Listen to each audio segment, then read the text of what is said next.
All right, hanging out in the science shed today. It's not really much of a shop.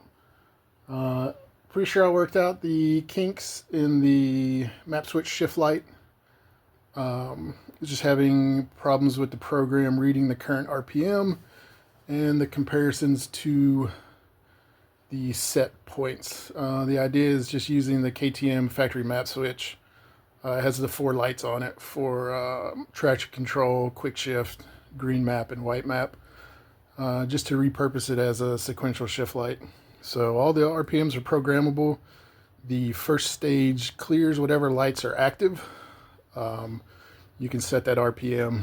Then once all the lights are clear, it works on illuminating the lights one at a time. So the way I have it set up currently or configured currently is the orange traction control light, the blue quick shift light, the green map light, then the white map light. Last stages are all the lights light up, and then there's a programmable RPM where they begin to flash. You can set any of those points to whatever RPM you want, so you can have it spread out if you just want a more general RPM indicator, kind of what range you're in.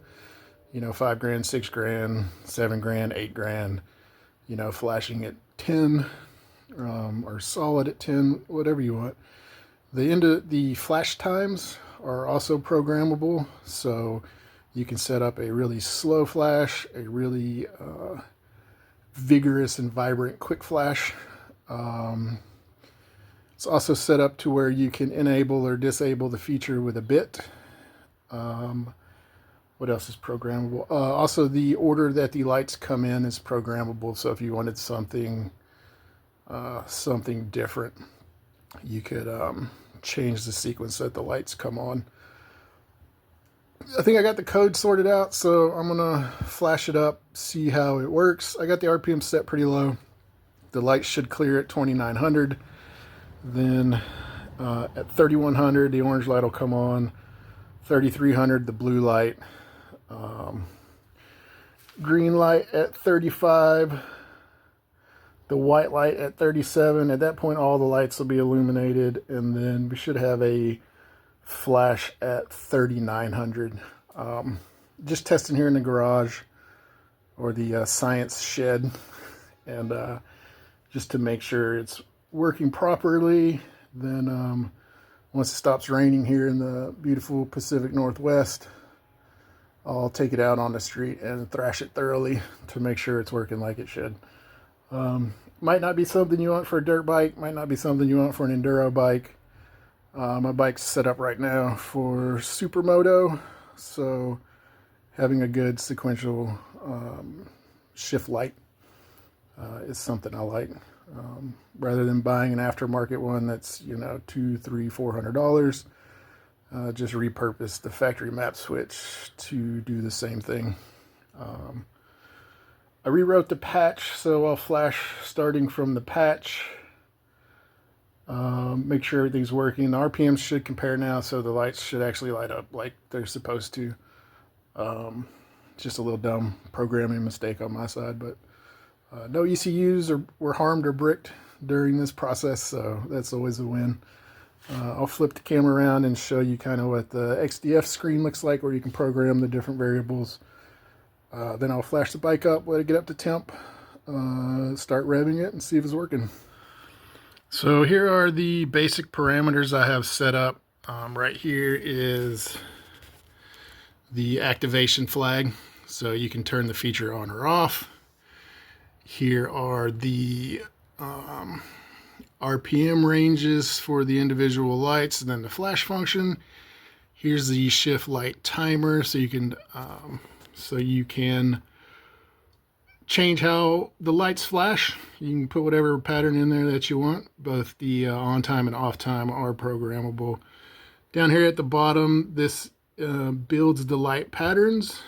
You can change the pattern here or via which RPM range you have set up, but you can go through and program that however you want. The one more thing, the patch is here, so Currently the patch isn't applied. I'll just go ahead and click apply patch. Apply. It'll make the changes to the file. Make sure to save between files before you upload. This is more for people who are flashing ECUs. Most people don't have that capability. But all right, flash this up and see how it goes.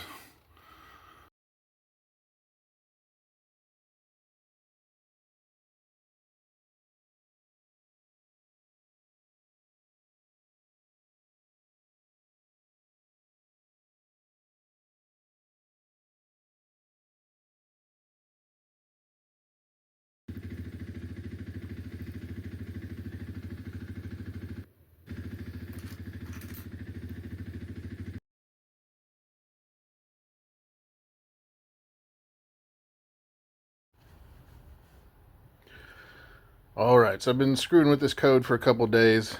I had to sit down and design a diagnostic test. Basically, the issue is the flashing function works. The issue now is in the RPM cascade, which I'm going to change to a table lookup anyway. It's either the RPM cascade or the function is failing to carry in current RPM. So instead of reading RPM and carrying it into the function, I just loaded a set value, about 3,500 RPMs into the function. So RPM's out of the equation now. It's just loading a static value. I set it between stages 1 and 2. If the cascade is going the correct way, stage 1 will light up, but I changed stage 1 to run an impossible light combination with the standard map switch configuration. Stage 2, it'll run whatever stage 2 is. It'll diagnose a couple of things: whether RPM is failing to carry in, whether the RPM cascade is even being activated, and then if it is, if the compares in the directions are flowing the correct way, whether they're traveling up or down. So it'll answer all the diagnostic questions I've been having issues with.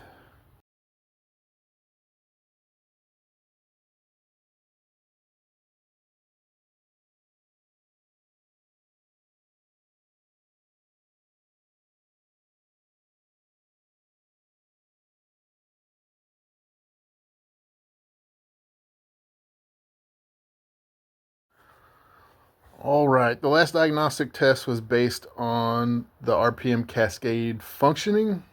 It didn't show that it was functioning, but it was also designed to help rule out whether RPM was reading correctly. So this new diagnostic was designed to have no map switch activity with the engine off. And then with the engine running, the map switch should chaotically cycle through the lights, and the frequency should somewhat change as the RPMs go up, as long as the function is reading RPM correctly. So it is. There was a floor RPM put in there, but I don't think I can get the bike to idle that low. But it lets us know that RPM at least is reading correctly. So when I start the bike up or turn the key on, the initial power up. Actually, I'll just use the map switch or the... Oh, missed it.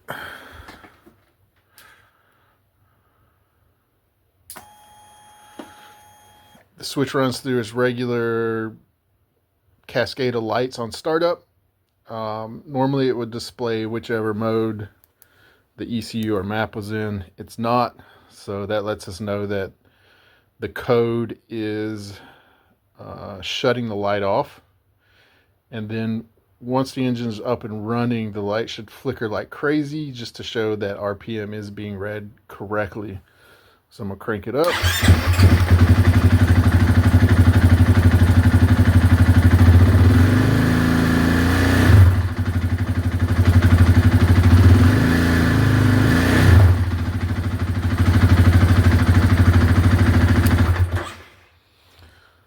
So because the light's going crazy and the light is off when the engine is off, that lets me know diagnostically that RPM is being read and it is being fed through the function.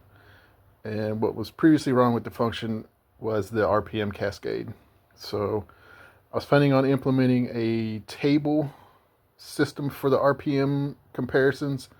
So I think now's a good time to implement the table now that we know that RPM is being read and that the initial fault with the program lied with the RPM cascade.